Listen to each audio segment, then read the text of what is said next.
Everyone, good morning. আমি জিয়া। আমি আবার একটা নতুন ব্লগ ভিডিও নিয়ে চলে এসেছি।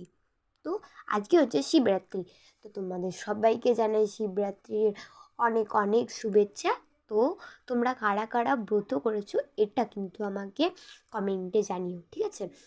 আর এটা কিন্তু আমার প্রথম ব্রত, আর আমি প্রথম ব্রত ক্লাস 7-এ করছি। তো তোমরা প্রথম ব্রত কোন ক্লাসে করেছো তোমরা একটু আমাকে কমেন্টে জানিও, ঠিক আছে? তো ভিডিওটা পুরোটা দেখো।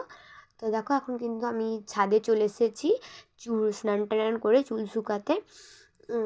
এখন বাজছে ওই 1টা মতো। তো চলো এবার নিচে যাই। তো দেখো আমি এখন নিচে চলে এসেছি।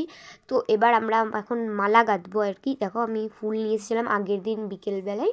তো দেখো, এখানে আমার মা, আমি, দুটো কাকিমা মিলে মালা গাঁথছিলাম। এখানে দেখো বড় মালাও গেঁথেছি, মানে আমাদের ওখানে যেখানে আমরা পুজো দিতে যাবো মন্দিরের জন্য মালা করেছি। আবার আর এই দেখো, এই ছোটো মালাগুলো, এগুলো আমাদের বাড়ির শিবলিঙ্গের জন্য বানিয়েছি। তো মালা গাঁথা আমাদের কমপ্লিট। এখন বাজছে ওই 3টে মতো। তো এখন দেখো, আমি হাতে মেহেন্দি করেছি, সাথে আমার মাদেরও দিয়ে দিয়েছি, আলতাও পরেছিলাম। দেখো, আমার মা কাকিমার হাতেও কিন্তু দিয়ে দিয়েছি, মানে আমরা সবাই মিলে। তো চলো একবার সন্ধে দেখা হচ্ছে।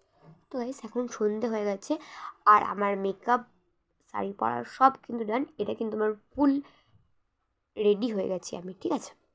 তো আমাকে কমেন্টে অবশ্যই তোমরা কমেন্টে জানাবে, ঠিক আছে? আর তোমরা তো শাড়ি পরেছিলে নাকি? আর এই দেখো, এখানে আমার আর মায়ের পুজোর জিনিস আছে। আর তারপর দেখো, আমরা মন্দিরে চলে এসেছি।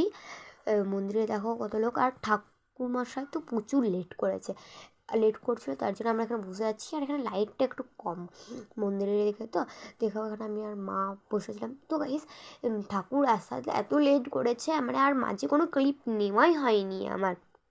তো তার জন্যই দেখো, এখন 10:30 বাজছে। তো আমরাই চলে এসেছি, আর আমি এখন ড্রেস ছেড়ে দিয়েছি। ভিডিও কেমন লাগলে অবশ্যই কমেন্ট জানাতে। চলো টাটা।